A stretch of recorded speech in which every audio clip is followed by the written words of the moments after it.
Okay. I think we need to chill. Some Washington Commanders fans are overreacting.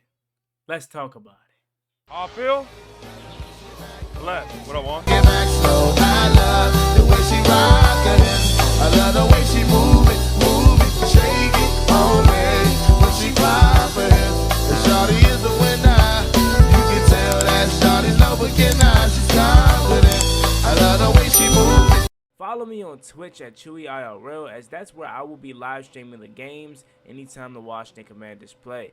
I streamed the game yesterday versus the New York Jets, and I know some people probably was like, Juan, where are you at? I'm over on Twitch. So go ahead and give me a follow. And then secondly, join the Discord server, as I finally got one up and running, and we already got a couple people in here. It's going to be a place where you can have fun and be your authentic self. Enjoy the rest of the video. YouTube, what's going on? It's Juan Gotti here. We on the Washington Commanders video, and in today's video, I'm coming on here with the video where we're going to be talking about a little bit of, I believe, fans are overreacting about a specific player. So without further ado, let's get straight into today's video. But before we do, make sure you guys go down below, leave a like on this video, subscribe to the channel if you are new. Turn on post notifications so you get notified when I upload new videos like this to the channel. We're on the road to 8,000 subscribers, so it'd be greatly appreciated if you help me reach that goal as soon as possible. Thank you so much. Let's get straight to it. So tonight, happy game day, ladies and gentlemen. We've got our second preseason game versus the Miami Dolphins at 7 p.m. And tonight, as you guys heard, we'll be live on Twitch, live streaming the game, going live at 6:45 p.m. Hope to see all you all over there on Twitch. The link is down below in the description and pinned comment, ChewyIRL_. That's where I am at all season long. And then following the Miami Dolphins versus Washington Commanders second preseason game, call into the Command Extra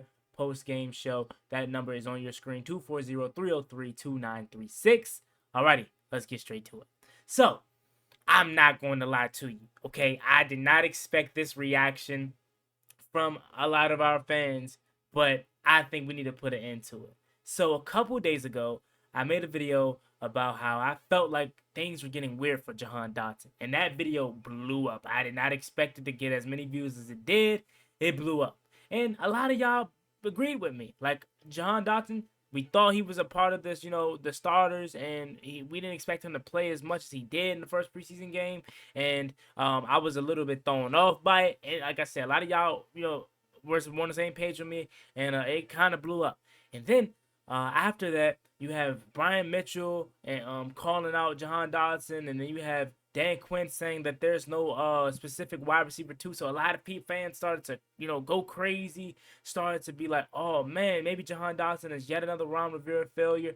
And I'm like, hold on, y'all, chill. Okay, and the reason why I say chill is because people are starting to believe that for Jahan Dotson is a roster bubble. Like, he very well could not make this roster. And I'm like, chill. Because, like, yeah, he probably isn't going to live up to the hype of the first round pick, 16th overall pick, right? But he is making this roster. He is a roster lock, okay? He is not a guy that is going to be on the verge of getting cut. That's absolutely crazy. And I've been seeing people make post pictures of him potentially not making this roster. The first thing that I want to commend Jahan Dotson on is he took accountability.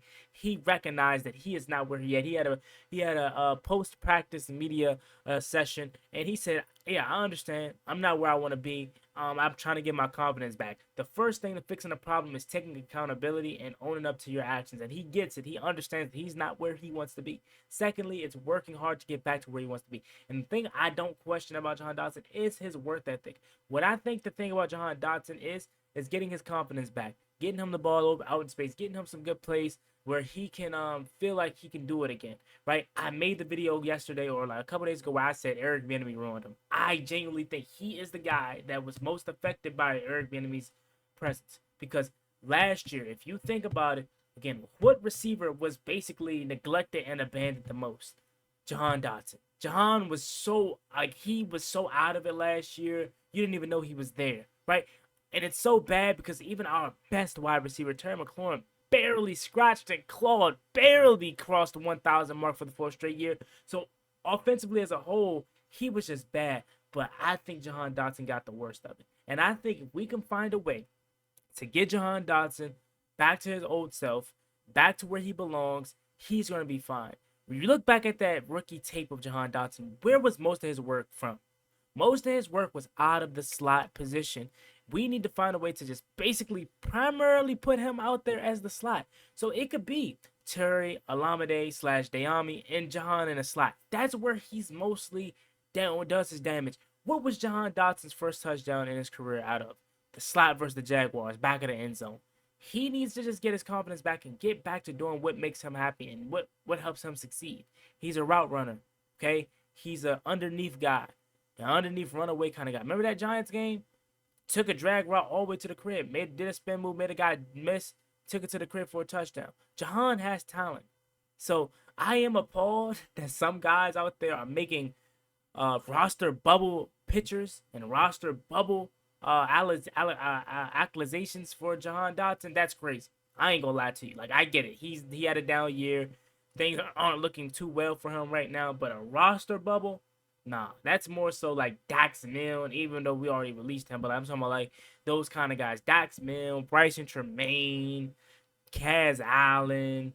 Right, like these are guys that are fighting for roster spots. Jahan is not fighting for a roster spot. Is he fighting for depth chart position? Potentially, but that's all of them. Because Dan Quinn already done came out and said that we don't have a legit number 2.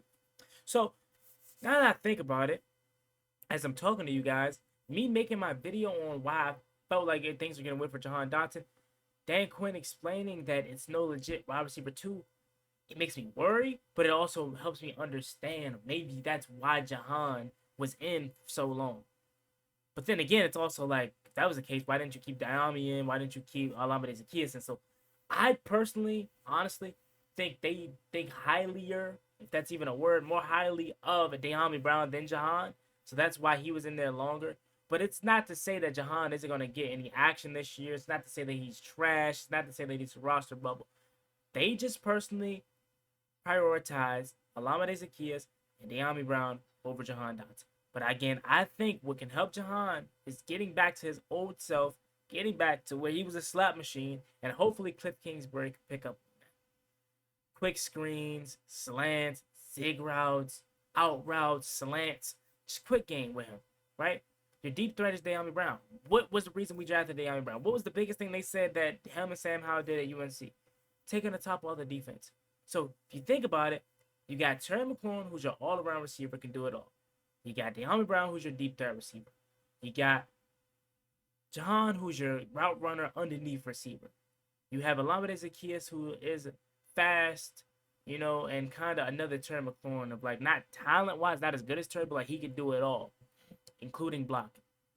And then Bartavis Bryant / Bryson Tremaine, who I think one of those guys are going to get the last roster spot, is your big body 6'4", 6'5" receiver that we've been so dearly missing, who we thought AGG was going to be, who Cam Sims could have been if we gave him the right opportunity. I think we're set for a wide receiver room that's pretty well balanced. Speed, size, and athleticism, and great hands. I think we all have it here.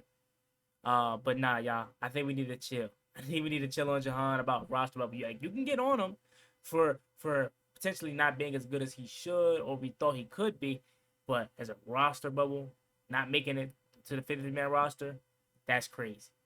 But there you have it, ladies and gentlemen. I want to give a huge shout out to today's sponsor, SeatGeek. You can go to SeatGeek right now and get $20 off your first purchase to any live event, any Commanders game. Juan Gotti, $20 off your first purchase. And let's say you already bought your tickets. Well, you can go to the SeatGeek section again, and you can punch in that promo code for parking because we know parking is expensive for these events. I'm telling you guys, take advantage of this promo code while you can because it is a LTD, limited time use.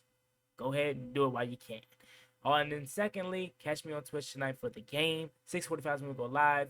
And the Command Extra post-game show. Call in 240-303-2936. See y'all later. Enjoy today. Peace.